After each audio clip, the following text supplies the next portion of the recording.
They say heroes don't always wear capes, they wear conservation boots. They fight in the wild, in the jungle, in the heart of nature itself. And some of them gave everything for the planet. Let's talk about the legends who paid the ultimate price for wildlife and the fight to protect our Earth. Steve Irwin, the name that sparks memories of wild adventures, dangerous animals, and a passion for conservation like no other. Irwin's show, The Crocodile Hunter, didn't just entertain, it educated millions. But this man wasn't just jumping on crocodiles for thrills. He was fighting for wildlife, educating the world on why we need to protect them. From deadly crocodiles to beautiful koalas, Steve's life was all about raising awareness, and it cost him everything. In 2006, while filming, a stingray took his life.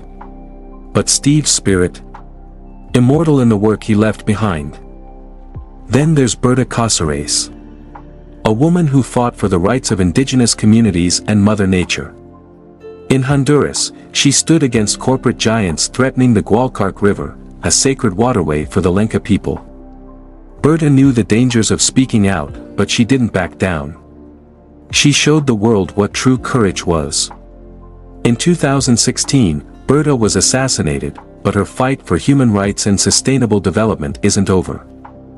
Her legacy fuels a global movement for land rights, climate justice, and the protection of indigenous communities everywhere.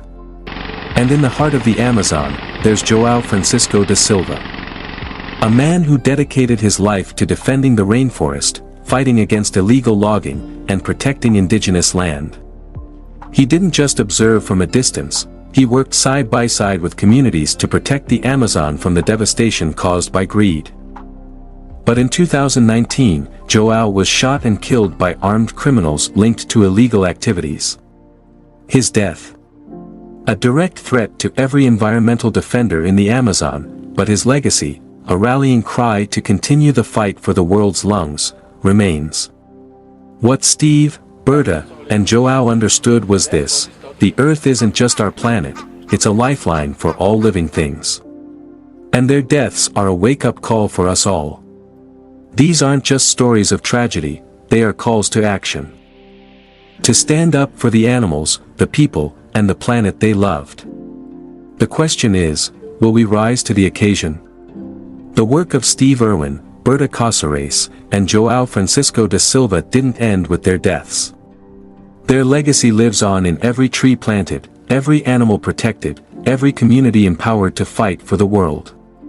So, here's the question: what are you doing to carry their torch forward? Because the battle isn't over, and their fight is far from done.